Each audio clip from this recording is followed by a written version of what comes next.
Hello and welcome to Shadow of the Cast, a Marvel Champions podcast. I'm VillainTheory, and of course, I'm joined by Nelson. How are you doing, Nelson? And what are we talking about today? I'm doing fantastic. So excited to be here with you today. We're talking about our favorite decks in Marvel Champions. So we kind of both went through some of the decks that we have played over the last 5 years of the history of this game. We're going to tell you about some of our favorite decks and why they are our favorite decks in this wonderful game. So I'm really excited. It's going to be a good day. Yeah, I mean, I really like decks and deck building, so this is going to be particularly exciting. And we got quite a few questions for this one. When I asked for questions, I was like, I don't know, we're talking about our favorite decks. I don't know how many of your questions are going to come into this one. But actually, I think there's quite a few great questions. And I think we're going to start with a little discussion around, what actually makes a deck a favorite deck. Yeah. So I'm pretty pumped, and I think we wanted to talk about MarvelCDB at this point because this is where we put all of our decks, and at least the two of us, and I think it's probably the biggest kind of like hosting platform for Marvel Champions decks. As Oh, yeah. MarvelCDB villain, you have way more experience with this website than I do, but can you tell people what it is and why you like it so much? Yeah, so MarvelCDB, you go on and it has a bunch of decks. It has upvoted decks. It's got decks for this character, that character. You can filter for it. Nelson, I believe you actually have a really good video on how to use MarvelCDB. That is definitely worth checking out if you're not familiar with the website or anything. Do you know what that video is called off the top of your head? I'm pretty sure it's just how to use MarvelCDB or tips and tricks on using MarvelCDB, but I got a couple of comments on some of my live streams and other videos like, hey, like, how do you use this? Or how can we use some of the more advanced features of MarvelCDB? And it doesn't go through every single aspect of CDB, but a lot of the things that I use very frequently, like the searches and how you can use like form searches where you only will search aggression cards, or you want to find that perfect deck for the card pool that you have. That video goes into all of that. If I remember to give a link over to Villain Theory, maybe he'll post it in the description or something. Yeah, if you remember to give it to me, I'll try and remember to put it there. There's a lot of points of failure in this chain, so potentially may not see it, but we'll see. Hopefully, No, we never make mistakes. of But course not. But to talk about Marvel CDB, I use it to make all my decks. It's so much easier to see like a list of cards than have to go through like boxes, full of hundreds of stuff. And something that kind of has been a thing, I think, is that a lot of people think, oh, I can't publish a deck unless I do a big fancy write-up, unless it's something special that no one has ever done before. But I mean, how would you know if anyone's ever done it unless you spend hours or whatever, going through, searching through all these different things? And I just kind of wanted to say, I think if you have a cool deck, you should post it. It doesn't have to be a big deal. There's no limit on, how many decks can be on there. To my knowledge, I mean, probably there is if, we really try to break it, but let's not do that. But I wanted to say, if you have a favorite deck, just a deck, maybe you played it 2 or 3 times and you enjoyed it. It doesn't have to be, tested against every villain in the game on super expert mode, heroic, perfect 100% win rate. You just say, hey, here's a deck I played a few times and I wanted to share it. If you want to post a deck like that on MarvelCDB and let me know about it, you could send it to shadowofthecast@gmail.com, or if you're watching on YouTube, you can put it in the comments, but be aware, links don't work in the comments, so you'd have to put the deck name and your MarvelCDB name. I will personally go and check that out and have a look, because I think that's really good. I want to encourage people to share their awesome experiences in Marvel Champions. Nice. Yeah, I'm really excited to see what the community brings to us to check out because there as the card pool expands now with 55 heroes and so many like supplemental cards that come in those hero packs, we are getting to where there are combos that are being created and are new every single day. And so it's just kind of like really fun to be looking through CDB and seeing like, oh my gosh, that's a really cool combo. I never really thought about that because it's using a card from 4 years ago with a new card now. And so that's always pretty exciting. Yeah, that is really exciting. And what else is exciting is our favorite decks. And we've got a question here from Andy R. And they ask, what experience when you play a deck turns it into a favorite? Is it a cool combo? Is it, consistency or when to pull off a great interaction? What makes it go from a good deck to a favorite? Okay, so I think there are a couple of ways that I can answer this, and I actually didn't really know my answer until had to think about this question from Andy. And I'm going to answer it with kind of also answering winning hands question, which they asked for us, are we a Johnny, Timmy, or Spike player? Now, these are terminologies that were used for Magic the Gathering to describe different play styles in MTG. Spike is kind of the I want to go win the tournament. I'm going to play the best deck no matter what, and I am not having fun unless I'm winning. Johnny is kind of like a they like to create cool combos. And so there's going to be interesting things that they want to do to make this card trigger off of that. It may not be efficient, but that's what brings them satisfaction from the game.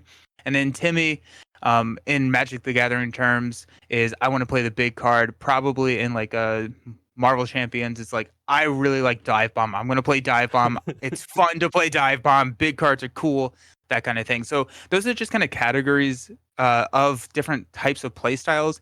I'm very much a Johnny player in the sense that like I like combos. I don't think that really comes as a surprise to anyone who's ever watched any of my gameplay. When you come back to the table and I have 25 cards on the table to run the engine, and it's like I probably could have like played a stronger deck that won the game 3 turns ago, but I'm like, ooh, but if I just do this with Change of Fortune, now we can draw a ton of cards, and that's just fun.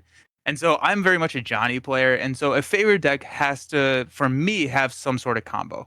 I like it when I can create either through upgrades and supports or through maybe event/ally interactions, something that is unique to maybe that hero specifically.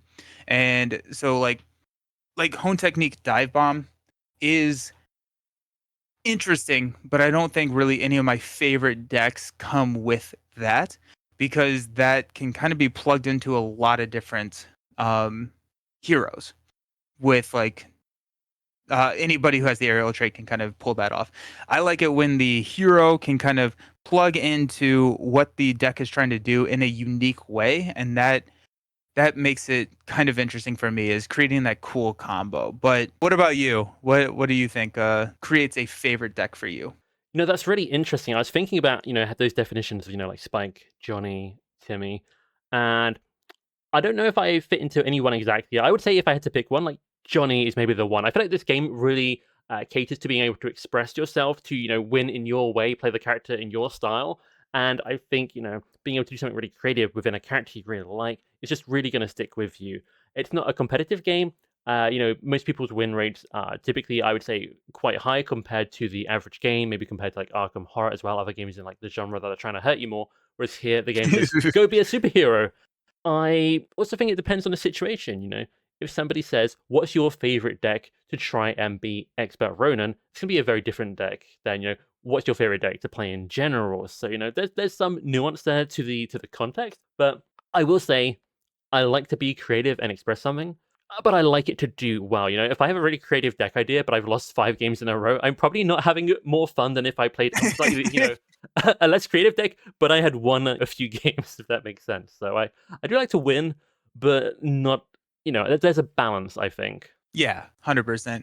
I think the other thing that I will say about this, and I this may be unique to me and how I play this game or how I interact with this game, but Andy's question is like, what makes it a favorite deck? Like, what takes it from great to a favorite deck? And I think maybe that definition for me becomes when I will recreate the deck. So a lot of the times I'm building a deck, I'm playing that deck. If it's a great deck, I may play it twice. I may like be like, oh, that was cool, and I would set it up against a different villain and play it again.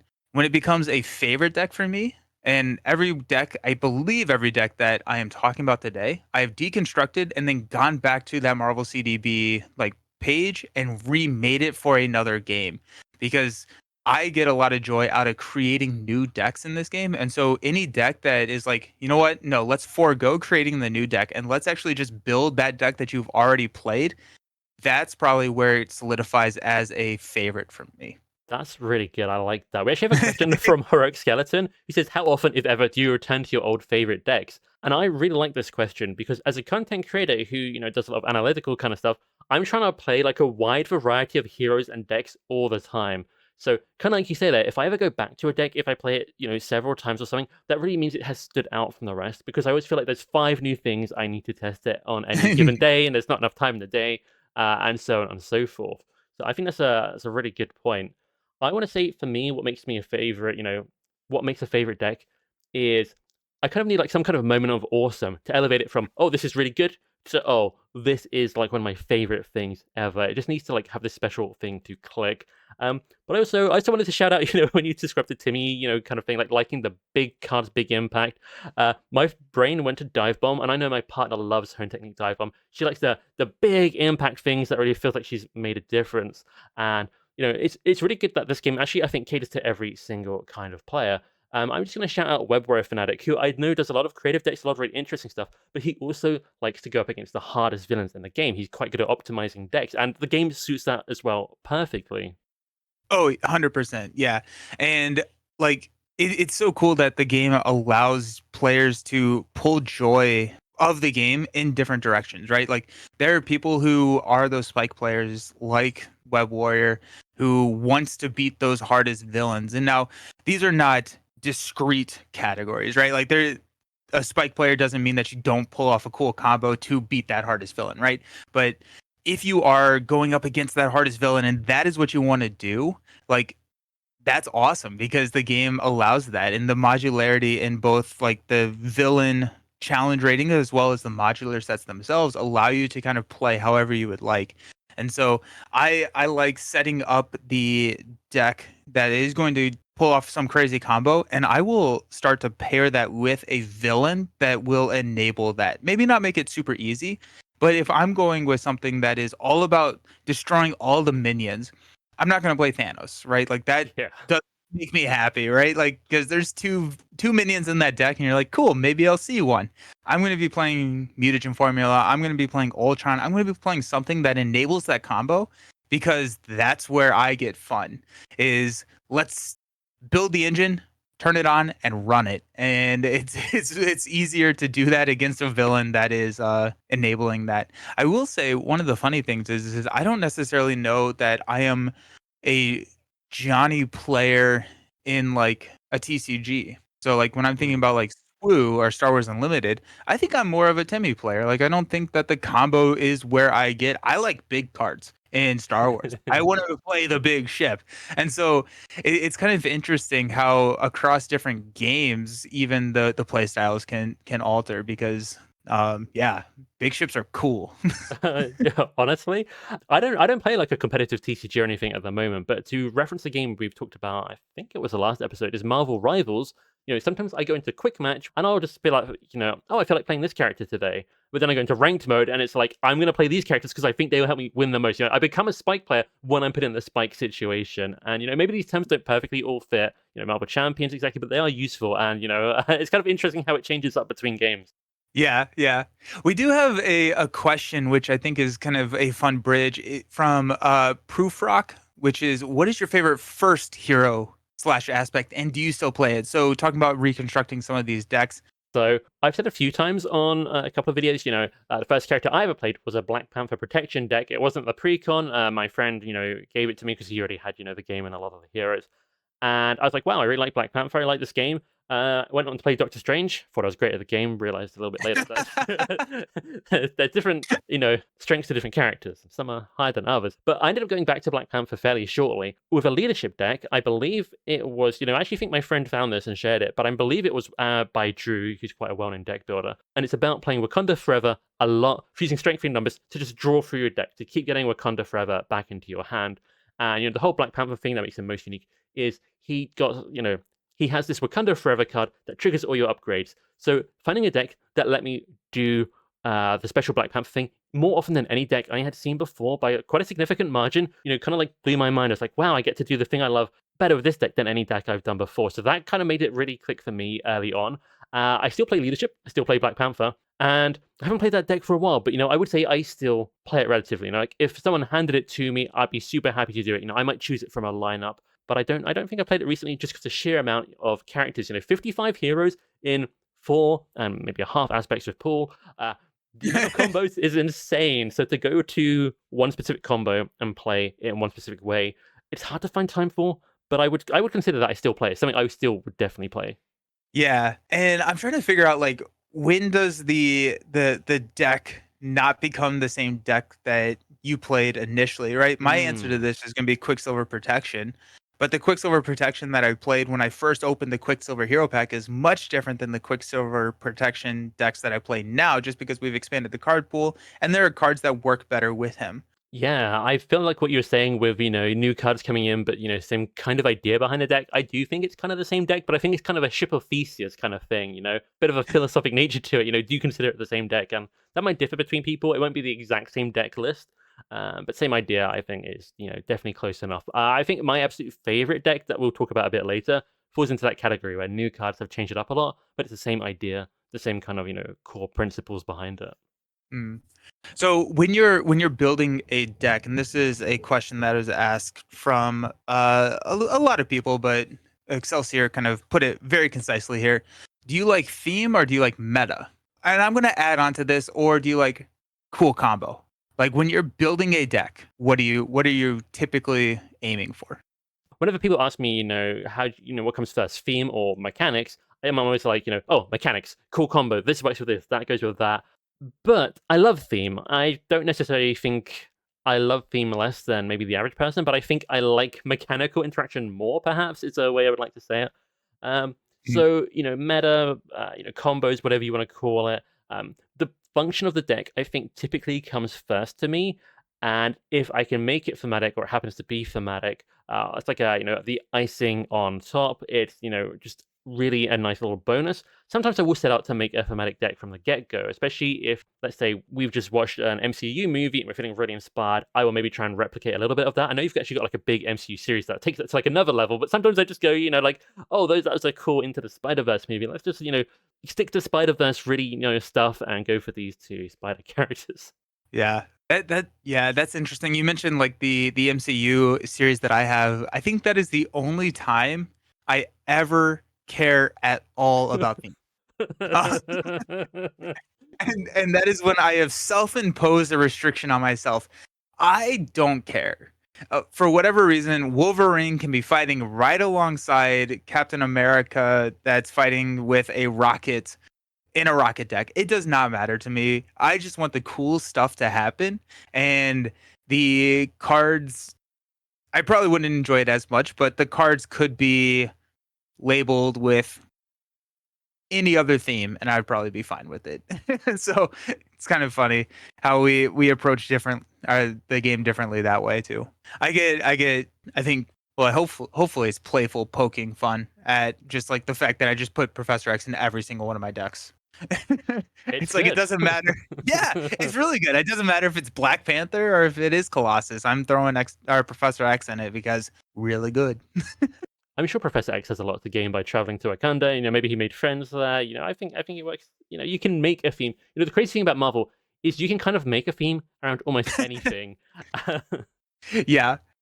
We have another question here from Cameron Conrad, and this is: what are the best scenarios to test out your favorite decks when you don't know how strong they are yet? So I feel like this almost can be applied to any deck. What's the best to test it out and see how it goes? We probably answered this a little bit before, but I thought it'd be fun to revisit it, especially now we've had more time with Age of Apocalypse. My My favorite answer to this question is just Claw. I think Claw gives you a lot of everything. Claw has minions. Claw has side schemes. Claw starts fast, and so there isn't really a lot of time to build. But once you get over that hump, there is time to build. So you're able to test rush decks. You're able to test setup decks. You're able to test ones with a lot of side schemes, a lot of you're going to probably need a lot of defense, especially if you kind of throw in Iron Spider Sinister 6. My answer is Claw. What about you? I'm gonna throw out a couple of other ones. Though I do really like Claw. That was one of the ones at the top of my list. I'm also gonna throw out On the Run from Next Evolution, and that's Hmm. kind of a scenario you can set up and play it 3 times, get 3 different villains, and you haven't had to set up 3 different scenarios, but you still got 3 different experiences. You could have, fight against a high forwarding villain, but then a high attack villain, or maybe a more balanced one. And I think that's kind of fun. And I'm also going to throw out maybe a slightly more difficult one than those two scenarios would be En Sabiner, the second Apocalypse in Age of Apocalypse. He's got Overkill on one form, so you can't just chump block. But in the other two forms, you can still chump block. Same for like Stalwart, so you can't just rely on one thing to beat him. But you will Hmm. generally be able to use whatever thing you have at several points throughout the scenario. So it kind of challenges you in different ways in that respect. Yeah. To bounce off your On the Run, I also use Mansion Attack a lot for that because the villain main scheme combo, there's so many different iterations. and you can just get your deck stressed in a way that you may never have seen before. There's a lot of modularity in there, so I really like the On the Run. I have not played On the Run as much as I probably should have. That feels like one that I should bring back out and test some decks against. You could always test Maria Hill or Nick Fury in the future against that. Ooh, there you go. Oh, I'm so excited for Maria Hill and Nick. Yeah, same. We should probably shout out. We have reveals for the cards. We're very lucky to have that from Fantasy Flight Games. I have one that will have already happened by the time you're watching this, but if you're interested, check out my channel. A couple there for Nick Fury I have announced. And then I think when this podcast posts, I think my reveals are coming out tomorrow for a couple Maria Hill. I do like Ooh, how I believe in some of our videos we've talked about how I'm more interested in Maria Hill and I think you're more interested in Nick. yeah. I don't know if it was coincidence or if FFG heard that and they're like, let's send you the cards you are more interested in, the cards I'm interested in. I kind of feel like they did. I have it on a good authority that at least one of my reveals, one of the designers might have had an influence in being like, give him that card. So maybe. That's awesome. Maybe. That's really fun. Whether they actually watch our stuff, but it's fingers crossed. So Yeah. Regardless, that's gonna be really fun. I'm so excited to see your cards. Mm. And I'm thrilled to have already seen your cards. I say as I have not seen them, but when you are listening to this, I am. So I'm just practicing, I guess. Nice. Okay, so Matt has a question here, and I'm very curious because Matt says that they suspect they have an idea on Nelson's answer. So my answer, I'm also kind of curious what my answer is. But are there differences between favorite solo versus multiplayer decks, and why? I'm going to let you start this one, Dylan. There are differences, I think, and some of my decks that we're going to talk through very shortly are kind of things that I'm happy to play in different play accounts, but some of them only suit one play account. So I can have a deck that I love in solo play, and I'll just shout out that one of my favorite Justice cards is Global Logistics, which is very good in solo play. Take that to 4-player, and the thing it's trying to do just isn't going to work the same there. It's not going to be as effective. So I can really love it in solo, but for multiplayer, it's going to fall flat, just because the different parts of the game that change in multiplayer will affect how the cards you have in that deck function. Yeah, I think that most of my favorite decks that we're going to be talking about today are multiplayer decks. And I think that leans into the fact that I am more of a Johnny player where I want to be pulling off combos. And a lot of the times, the combos that you want to pull off need a little bit of time to set up. And also, in true solo, you have to manage all aspects of the game. And when you're looking at a combo for a card or a set of cards in this game, a lot of times that's going to be focusing on one aspect of the game. That's going to be really great at minion control. But then if you're playing true solo, you can be amazing at minion control, but you're going to lose to threat. And so in a true solo, a lot of my deck builds have to kind of do a little bit of everything, which means that I'm not getting as much as that Johnny experience, like those cool combo experiences that make a favorite deck for me. So that being said, there are some true solo decks that absolutely are Johnny decks and can, create these combos. And I've had a lot of fun with that. But most of my favorite decks are multiplayer decks because they're able to specialize and focus on one thing. As a addendum to that, my favorite way to play a lot of these games is support.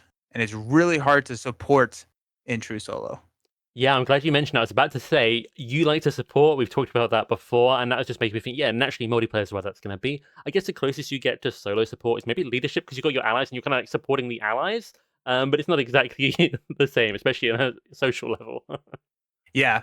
I was thinking like Voltron potentially, right? Like you build up this one or two allies and then you spend all your resources trying to keep them alive and letting them kind of do their thing. But even still, you really get the satisfaction out of support when you get somebody else and you enable them to do something that they really want to do. And that actually is probably I'm going to change it up because that was my top 3 decks. I'm going to change that up to at least only to limit myself to my top 2 decks being support rather than just three support decks in a row. Honestly, if that's your favorite, though, that's what we're here for, your favorite decks. That's fair. I don't know if I've got many support decks as my favorite. I do kind of like support, but I think what maybe I like is maybe a hybrid. Like I like to support, but I need to be doing something myself as well. And I think that's kind of a fun blend. It makes me think, how do I approach, looking at decks? I think where I was originally more of a deck builder, and then now I'm a YouTuber. When I'm talking about decks and my experiences with the characters, I kind of want them to be applicable to a lot of people. And it's difficult because not every deck is applicable to every situation, as we've kind of established there. So, not sure I have anything conclusive to say about that, but I'm curious how that might be reflected through the decks we look at now. Yeah. Do we want to go in and kind of talk about some of our favorite decks? We've teased it enough, and now I'm just kind of curious to hear what yours are. Yeah, I think some of the decks I want to talk about here are some of them are like my favorite this year or a favorite new way to play them, and then some of them are like my favorite all-time decks that really stick with me. I'm gonna just kick it off, gonna jump right over to leadership, and the hero I'm probably most known for is gonna be Star-Lord. And there's a lot of fun ways to play Star-Lord, and I really, really like all of them, but the one that sticks with me is Star-Lord and the Web Warriors. And what I really like about this is you can have the Nowhere support for the Guardians, and you can have the Web of Life and Destiny. I play the ally, becomes a Guardian because I'm Star-Lord. Nowhere triggers, gives me card draw. Then when an ally leaves play, Web of Life and Destiny is giving me a card. So it's just its flow of cards as spiders jump in and out. Thematically, how does it make sense? Well, Star-Lord crashed near the Web Warriors, and now they're all helping each other out. I don't know. But it's just such a fun combination of moving parts, and I love, like Ghost Spider, being able to grab sliding shot at the perfect time to do these combos. There's a lot of little mini interactions there that makes it really, really fun. That's awesome. I've never really played that, and I really haven't tried too many Web Warriors outside of like a Web Warrior hero. I did try Groot with Web Warriors, and that did not go well for me whatsoever.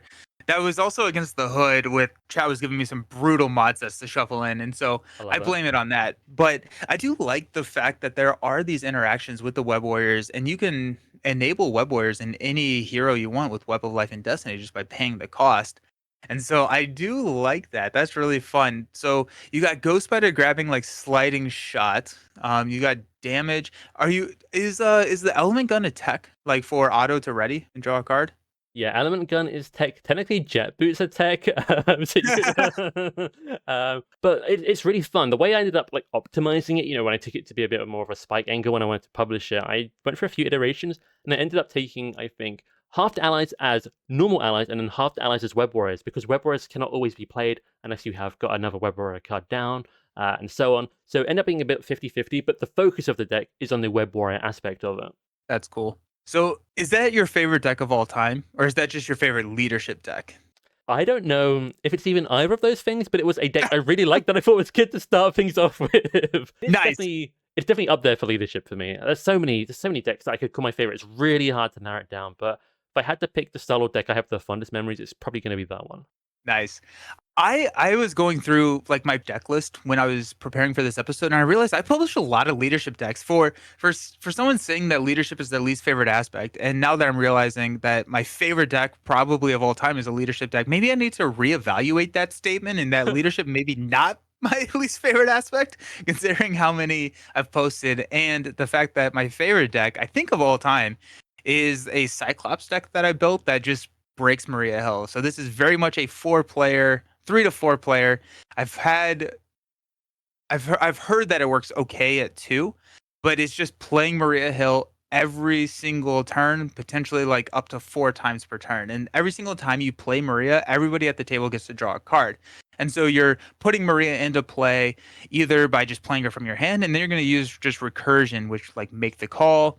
You can use regroups to put her back into your hand. That also helps the entire table because now anybody can chump block with an ally and they get their card back to their hand. And use rapid response, command teams to like just get her out and put her back into play all the time. And I just love this with Cyclops because he has the field commander upgrade, which means that he gets to take that first turn. And sometimes with Maria, you can get out of sync where you're playing her like way late in the turn sequence, and who cares if you play her 4 times if you're the 4th player? Now people have 4 cards in their hand, but they've already passed their turn. They can't necessarily do anything unless those cards are events. And so since you get to take that first turn, you just play Maria. I brought this to Kana Heroes, I want to say in 2023, and it's really hard to lose when you have someone with this deck in their hand, when you're giving someone almost doubling their hand size, or everybody else at the table almost doubling their hand size. It's kind of challenging to lose at that point. So that's probably my favorite deck that I've played. It's just nothing's more fun than saying everyone draw a card in this game. So you want to know what's really funny here? On 2 different levels here. Yeah, what's up? I have played with someone playing your deck in person, locally, randomly, That's awesome. and they really like it. I think he said it was one of their favorite Cyclops decks. I'm not gonna say that's a direct quote. I might be wrong, but they really like Cyclops, and they've mentioned this deck more than once as well. So that's really fun. So it goes to show a small world, and some decks are just really fun that it transcends even different countries, which is really cool. That's amazing. That's so cool to hear. The other thing I wanted to mention, which we sort of brought up on the podcast before, is whereas I've used to be, very pro leadership, anti protection, and you're very much, pro protection, anti leadership. Not like an extreme way, but if we had to pick favorites and so on. And we talked a little bit about how I've, started to really like protection, and now you're saying leadership's maybe my favorite deck. Maybe I kind of like posting all these leadership stuff. I think that's really funny because my favorite deck of all time is probably going to be protection. Nice, that's awesome. Love that for us. But that's really cool with the Cyclops deck, and I love, that going first, taking the advantage, getting the cards at the right time. If I'm playing on a table with that deck, I'm going to really be able to make my deck come alive. So that's such a fun way to support other people. Mm-hmm. Yeah, but okay, like, I don't even know why we're talking about this anymore. You say that your favorite deck of all time is the protection deck. Why have we not just dropped everything and gone to that? Tell me what your favorite deck is. Well, I was building up to the anticipation, I got to keep people... No, I'm not good with anticipation. I need it now. Well, let's talk about my favorite pool deck first. I'm joking. My favorite deck of all time, the one that really sticks in my mind, is the deck that took a character that I considered to be in my bottom 5 least liked heroes, kind of ended up being extraordinarily fun to me, and now I rank them pretty highly, and this deck especially, even higher. Like, this deck is kind of the anomaly that, boosts them to the next level for me. And that is going to be Rocket with Repurpose, a deck I've mentioned before to people, but I think maybe it is actually my favorite deck. It is so fun, and the idea is that Rocket Raccoon, he's got a lot of tech in his kit, he's got various different weapons primarily, and Repurpose is a 0-cost card that lets you discard a tech card to get a stat boost and ready you up for the rest of the round. So Rocket, when his tech cards run out of charges, rather than get discarded, which is what normally happens when something runs out of charges in Marvel Champions, they stick around, and you have to go Alter Ego to, you discard them, you get some cards from it. It is good, but sometimes I don't want to go Alter Ego, or sometimes I've got too many things that run out at the same time, and it can be a little bit... I don't want to say clunky, but sometimes you just run into things where it doesn't flow perfectly. But having 3 copies of Repurpose in rotation is going to give me another way to basically ditch a now useless, empty, out of charge piece of tech and get an awesome bonus from it. And Rocket actually has some really nice combos with readying anyway, so you can boost his stats, then use I've Got a Plan, and you can thwart like a maniac in 4-player. I've kind of been like primary thwarter with this deck in 4-player's protection, not intentionally, That's awesome. but that's what happens. Yeah. And he's also got CITT, Kit, which is a Guardian specific card which can ready him to make more use. And I just really love those little interactions with it. That's awesome. I like Rocket so much. So I'm kind of surprised to hear that he used to be, or maybe still is, kind of in the lower tier of your hero ranking. Not anymore. Now he's like, if I had to put them into tiers, he's like, in the top 25-30%. I don't know exactly. Okay. But this deck specifically just is, chef's kiss. I love it. Yeah. And oh my gosh, Rocket can do so many cool things when it comes to comboing, right? Because not only is he going to be able to be flexible in that sense where you repurpose, but then also just so much card draw with Rocket in the right scenario, in the right instance, if you're able to overkill some of these minions. And so that's really cool. I've played a Rocket Repurpose. I don't know if it was your deck. It was probably fairly similar to your deck, and I had so much fun with it. So yeah, that's a really good one for a favorite deck. I think there's a lot of variations of it that work. And something else I wanted to mention that you kind of remind me with. Sometimes with Rocket, what I've had is all my weapons are buried in the bottom half of my deck. And it's like, well, I've got this one attack stat. What am I going to do now? But with Repurpose, I can turn like my energy barrier into a way to defeat a minion, which I really like. Nice. That's really cool. Okay, maybe not my favorite protection deck, but one that is meaningful to me that when I was preparing for the episode, I was like, I'm going to go talk about this one, is not actually a perfect defense protection. And it's published 3 years ago on CDB, which is kind of crazy to think about. This was pre-repurpose. And so the deck very much can be updated and upgraded with repurpose, but this is a Iron Man deck that is all about building very quickly, only putting pretty much energy resources in the deck and then just going insane with Yeah. Repulsor Blast, because Repulsor Blast discards cards from the top of your deck, and then for every energy resource you get to deal damage. And so this has like all of the like electrostatic armors, energy barriers, plasma pistols to build up your hand size quickly, and then just Repulsor Blast for like 10 damage every single time. And I'm like looking at it, I'm like, oh my goodness, there's so many.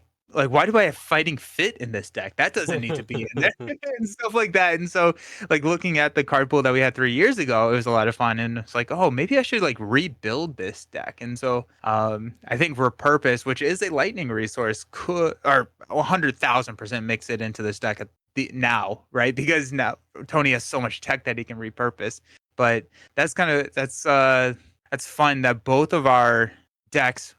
Mine doesn't revolve around repurpose, but it would be improved with the repurpose, which I think makes our stance on repurpose is that it's a fun card. I love Repurpose. It is my favorite protection card. I think you guys have probably heard that before. If you've not played like an updated Iron Man with Repurpose doing that kind of high energy thing, you're in for a treat because White Fox is a kind of relatively newer card in comparison to like 3 years ago at least. It's an energy resource, which if you discard it for like Repulsor or Futurist, comes into play as an ally, which is insane. You've got Gambit, which even for solo play, lets you kind of set the kind of boost card that's coming up next. You can say Ultra Trigger longer to build or anything like that for Iron Man. And his energy, it's gonna feed into everything you want to do, as is Repurpose's energy.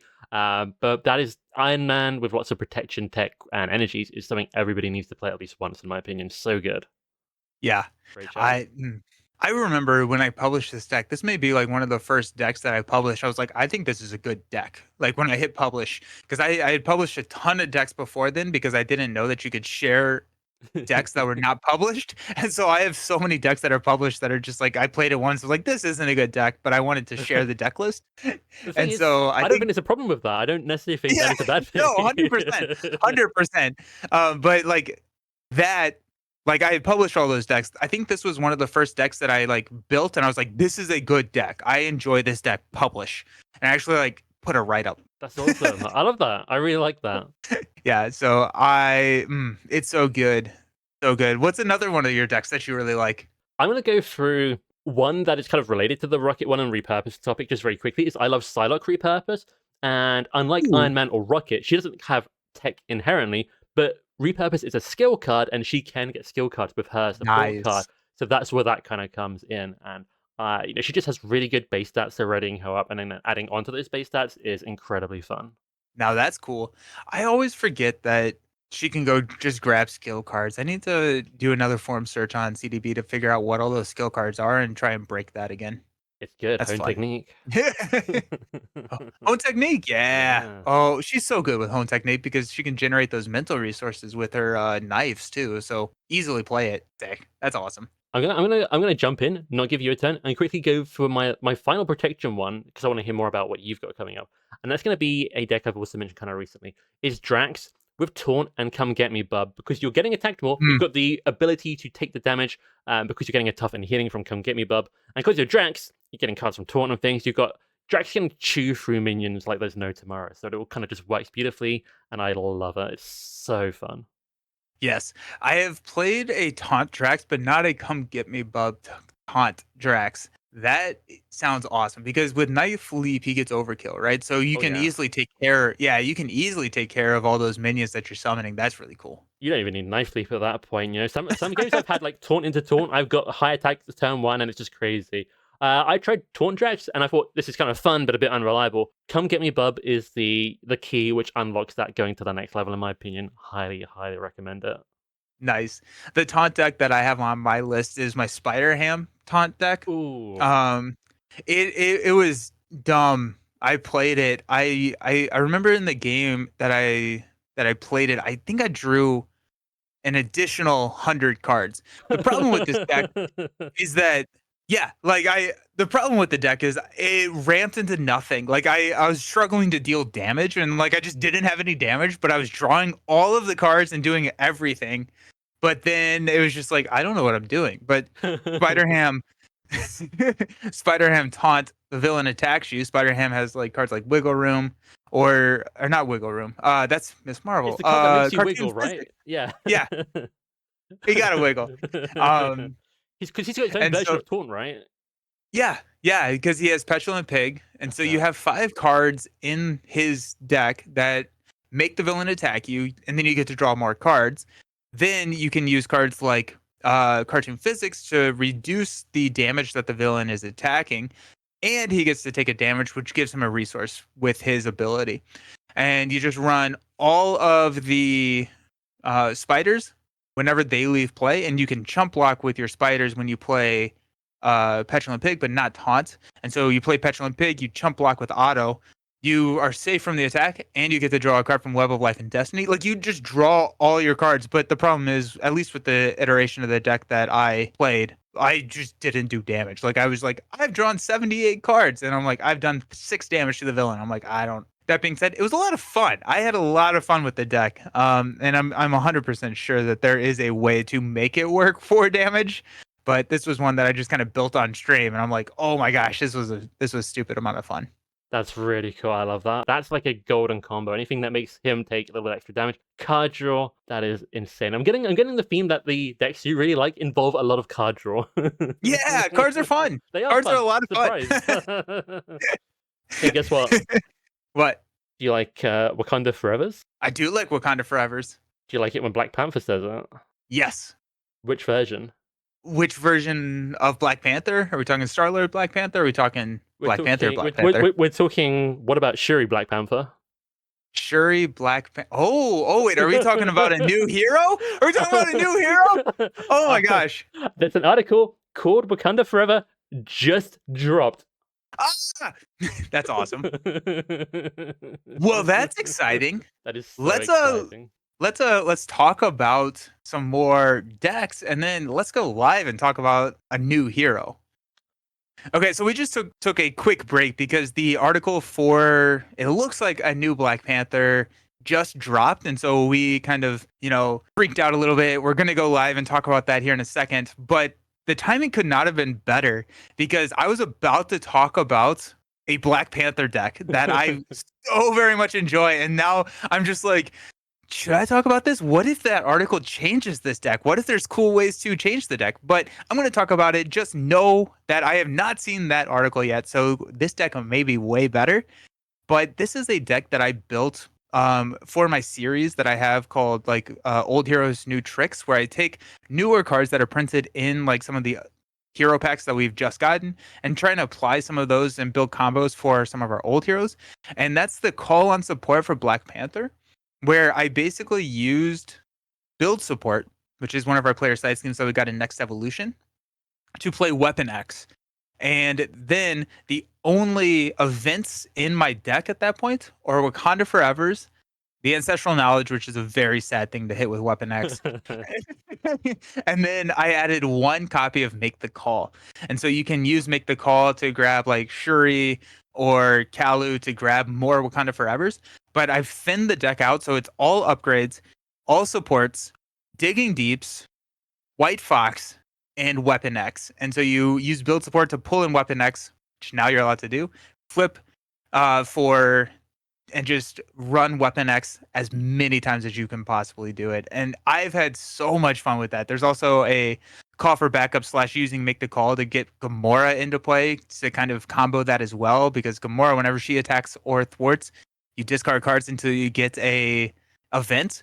And again, all the events are effectively Wakanda Forevers in this deck. And so it's just like you get to play it so many times. And yes, it is another leadership deck. So there's that. Apparently, I'm telling you, man, maybe I do like leadership. It's fun. I love leadership. That's amazing. I really like that. Wakanda Forever, one of my favorite cards in the entire game. I also like that we are getting to talk about this before we see the new Wakanda seemingly themed article. Because, it's a little bit of a time capsule. This is how things used to be, guys. Yeah, right? That's so fun. You could make the call for like Ghost Spiders to grab a Wakanda Forever. You could tie it to my Starlord deck. Yeah, I think Ghost Spider makes it into this deck. Now that I'm looking at it, I have like just a lot of card draw. It's at 40 cards. I could probably just throw in one more ally, take it to 41 in Ghost Spider, because I think Ghost Spider is another great call for an ally, especially for the Make the Call target. So yeah, I think Ghost Spider does make it into here. But yeah, I have like 3 command teams, and so I just like, oh, I have reinforced student here for Gamora. Yeah, this is That's so I good. remember this deck. This is fun. That's Gamora really just cool. goes. Fun stuff. What's really great is if you use Gamora, you're discarding cards, right? And so Yep. if you can discard a Digging Deep before you discard a Wakanda Forever, now you've discarded everything you need to play Wakanda Forever because you have now the extra resource to play it. So that's super satisfying. But yeah, I forgot about this deck. I forgot how fun the deck is. What's your Black Panther deck? I know you said you had one. It's interesting. Maybe I'm less combo focused than you. I mean, I guess my decks have had combos, but you have this like big, really like awesome thing. And again, it's kind of a card draw thing. It's kind of find the card. You have something that's bringing more cards out. I was Cards are fun. cards are really fun. I have to admit it. That sounds pretty incredible. My Black Panther deck I was going to talk about was an aggression deck. Black Panther Hone Technique. Ooh, those Hone vibraniums doing work. Yeah, you got to hone the claws. So his Vibranium double wild resource is going to pay for all the mentals you need to play Hone Technique and then the events to get the damage bonus off it. Because Hone Technique adds the cost of an aggression attack card onto the damage of that card. And you can take Fusillade, which hopefully I'm saying right. I'm probably not. I always say it differently. And once you to exhaust a weapon, but his weapons, because they're triggered by Wakanda Forever, it doesn't matter if you exhaust them. No downside. They have the mental resource, makes other Hone Technique stuff easier if you have too many of them and stuff, or want to play the upgrade. And yeah, you get 7 damage for a 2-cost attack event after that, and it's just really satisfying to combo with all his other, damage just from Wakanda Forever and things going on. That's awesome. That's a really fun deck. Yeah. I didn't think about the fact that you can just exhaust like his claws, which are weapons, and it has no negative impact on the game. Yep. So you can just like do the 7 damage with Fusillade. Plus it just the 2-cost cards are great for his vibraniums. Quick shout out for Black Panther before I move on. It's not necessarily a whole deck, but a fun combo. Black Panther with Husk as a resource thing, I think works really well for him with the double wild vibranium. That's cool. Oh yeah. We have not talked about a Justice deck, so let's talk about a Justice deck real quick. And I am going to continue on with my my theme here of my favorite decks, drawing a lot of cards. And this is actually the Black Panther works really well solo. This one is mainly focused on a solo deck, and it's a Nova deck. And it's all about using. This is also a 3-year ago deck. Maybe I haven't published any fun decks in the last 3 years. But this is all about using like one way or another to pull out side schemes, which then you can defeat and then ready after you have played Unleash Nova Force. So the idea is to just use all of your activations and then like yaw and rolls to do a lot of side scheme clearing that you have then pulled out with one way or another. And so you get like this infinite like kind of combo. And it's a little crazy. You throw in Skilled Investigator. If you clear with a clear the area, now like you're just drawing just a stupid amount of cards. And then you have like your pot shots and just any basic activation that you want to throw at like villain or minion damage, you can do that. But like I can tell this deck needs upgrading because I have Venom in here. That's really fun. I absolutely love Nova. I think that's extremely fun. I even kind of like the Venom. It's kind of old school, but I think that's a really fun thing. I might keep that in. Yeah. But that's my Justice deck. Again, going in with more cards, more fun. I just called that Nova Justice, infinite card draw. Hey, it's to the point. Card draw is fun. Card draw is fun. That's what about awesome. you? Do you have any Justice decks that you like?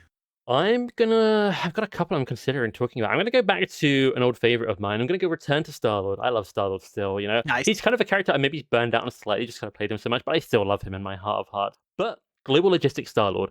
He takes encounter cards. Global Logistics lets me look at the encounter deck, scout out what I want, rearrange it, take the weak ones, that kind of thing. I've got the deck, I think on MarvelCDB about it, and I believe it's called Encounter Cards, I Choose You, the phrase, and you just get to look and choose your encounter card, and it's really fun. It's maybe not the most powerful way, maybe you're better off putting resources into just dealing with what encounter cards you get. I'm not 100%. I do think it's very fun. I think the kind of downside of using Global Logistics than taking a bunch of encounter cards is that you set up looking at the encounter cards, then you took them all, so you still don't know what's coming up further on in the encounter phase sometimes. But it is really fun. I really, really enjoy it. And Star-Lord has the money to quickly set up shield stuff to be able to exhaust, to Mhm. trigger global logistics, because he can discount cards really easy. So he kind of counters the downside of a shield, which can be slow setup or low impact early on, by getting it down fast and being kind of an explosive character himself. That's really cool. I like that a lot. Global Logistics is such a fun card, and Shield is just a really fun archetype as well. And I'm really excited to see where that archetype grows to here in about a month. So that'll be fun. Honestly, The I just want to interrupt briefly to shout out our friends at Winning Hand who just revealed a Justice card, a little bit similar to Global Logistics, lets you play the encounter cards coming out. Oh, okay, So check that nice, out. nice. That's cool. I think before we wrap up talking about our favorite decks, there's two things in particular I want to talk about. I don't know if there's any sort of things you'd really, really want to mention. But I'm going to jump to one of mine. It's maybe not one of my favorite decks of all time, but it's got one of my favorite interactions of all time. It's taking this character from kind of being at the bottom of my X-Men list to jumping way up there. And that is Wolverine Aggression, which you might think, oh yeah, he's the attack character, that's obvious. With full body charge, which came in Magic's Precon. It's a 4-cost card that does 8 damage, it's an attack. Wolverine can use his claws to take damage and play attack events, so he can take 4 damage to get this attack out there. And combined with his 3 Nice. lunging strikes, which already do 8 damage, you basically have 6 cards in the deck which can deal 8 damage for basically no resource cost, and just taking that damage instead. So it's almost every turn, you've got this massive, terrifying attack in your hand, which is absolutely, I just love it. And when you're under half health, full body charge gains overkill. So it's a really fun combo where you're a little bit over half health, use the claws to take damage to play full body charge, which brings you under half health. Now it enables the overkill on full body charge. Hit a minion, defeat it or something with the overkill. Then play Moment of Triumph to heal back up over the halfway threshold and be safe again. So Amazing. you start with not being able to do the overkill, and you end not being able to do the overkill. But during the time that you deal the damage, you have the overkill. It's a really fun little thing that I absolutely really, really enjoy. That's awesome. I don't think I have a published deck list for it, but one of my favorite deck concepts that I don't know if I've ever really made work is a Wasp Overkill deck, where Wasp in giant form can spread out her damage, and then you go with follow through. And if you have overkill on your attacks, then that overkill gets amplified. I think I did it with Nebula as well, because Nebula. Oh, I did do it with Nebula. Nebula is way better with this because her events can gain overkill when she has a specific technique out.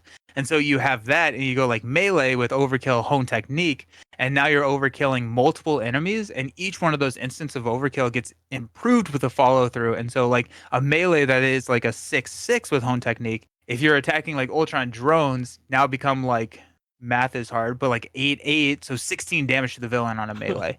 That's And kind of so like crazy. yeah, it's really fun. The sad part is you have to get rid of that technique upgrade, but it's fun when it's around. The last thing I wanted to bring up was actually a multiplayer combo of 2 decks together, and Ooh. that is War Machine with Allied Readying, and you guys might be thinking, huh? But it's combined with Psylocke Float Like a Butterfly, which is, Float Like a Butterfly being involved with War Machine, I think is quite well known. Float Like a Butterfly is an upgrade which, if you've got it, if the enemy is confused that you're attacking, your attacks deal +1 damage. War Machine has a shoulder cannon, which does 1 damage repeatedly. Now it's doing 2 damage repeatedly, and it's crazy. Yes. And what I love about it in multiplayer, you can take this like 2 hero combo into like 4-player or anywhere really, is that Psylocke has a lot more money. It's a lot easier for Psylocke to set up Float Like a Butterfly than War Machine. Psylocke is also naturally really good at confusing, and War Machine isn't. So she can provide all of that. And I should mention that Spider-Ham, Magic, and Scarlet Witch can kind of fulfill this role as well. They'll have a lot of like confusers and like decent money to set this up. But Psylocke, I think, is just really smoothly works out. And then War Machine can focus on getting his upgrades out. He can use things like Iron Man and Call for Aid to get like shoulder cannon quicker, or Call for Backup. He also wants to get out Agent 13 to ready up his munitions bunker to keep getting ammo, like crazy stacking it. And in leadership, he can focus on like readying her up, healing her up, getting her in quicker, keeps getting the ammo stacked up. Or Psylocke keeps the threat, handled and sets up the float. And then War Machine does approximately 2,005,006 damage. Yeah. Oh my gosh, War Machine with float, but I like it. I like thinking about the 2-player big combos, like the multiple decks comboing together. And maybe that's just another topic that we explore at some point down the road, because I think that is really interesting. Oh, You throw a 3rd player in there with Cyclops with the exploit weakness, and now your shoulder cannons are doing 3. That's cool. Yeah, I was about to say you can actually now include the Cyclops ally with this, who basically does the Yeah. same thing, and you could recur him and stack it like crazy. It might be Heck yeah. hard to hit some consistency with doing that and setting everything up, but like you could do insane things. That's awesome. That's so cool. Oh my goodness. Yeah, the game expands so much when you are looking at multiple heroes at the table and how they can interact with each other, because that is a whole nother topic, and something that's really satisfying. I've been kind of exploring that over the last year or so, is kind of growing more into multiplayer and seeing how multiple heroes can interact, because it's pretty cool. Yeah, it's really, really good. Okay, well, I think regarding favorite decks, that's going to about do it for us. Before we go, we've got a couple of things to shout out. First of all, if you're from the UK like me, I want to shout out the UK Discord server. If you're watching on YouTube, I'll make sure I put a link down below. I'm definitely not going to mess that up, right? And, you know, it's just a really fun community to get involved with, and I wanted to show some support to those guys. Nice. And then also, I wanted to shout out a event that is happening in Manchester, Connecticut, that is going to be hosted by Step Into the Portal, the Brant. This is on Friday, February 21st. This is an Agents of S.H.I.E.L.D. release party. And so if you are interested in that, go over to the Step Into the Portal channel, or if you are on the Living Card Game Discord, there's an event pinned to the Discord where you can go find some more information about that. But I know a lot of people are showing up to play Agents of S.H.I.E.L.D. on that Friday and Saturday. So if you are in the area, or if you want to make a trip over to hang out with a lot of people there playing some games, I would encourage you to check it out. That sounds really, really fun. I wish I was over there. You know, if it was the Manchester in England, that would be a lot easier for me. Yeah, right? But yeah, I hope you guys over there really enjoyed that. Nice. We've got our reveals of new cards from Agents of S.H.I.E.L.D. Mine should already be up, and Nelson's is imminent, probably in the next day or so. So look out for that, and really looking forward to seeing you guys in the next episode. If you have questions, you can send them into shadowofthecast@gmail.com, or look out for the community post on YouTube. Awesome. It was so great talking favorite decks with you. It's always so exciting to see where these topics go, and I had a lot of fun with this episode. So thanks for hanging out. Time to go talk about some SHURI. Time to go talk about SHURI. Wakanda forever!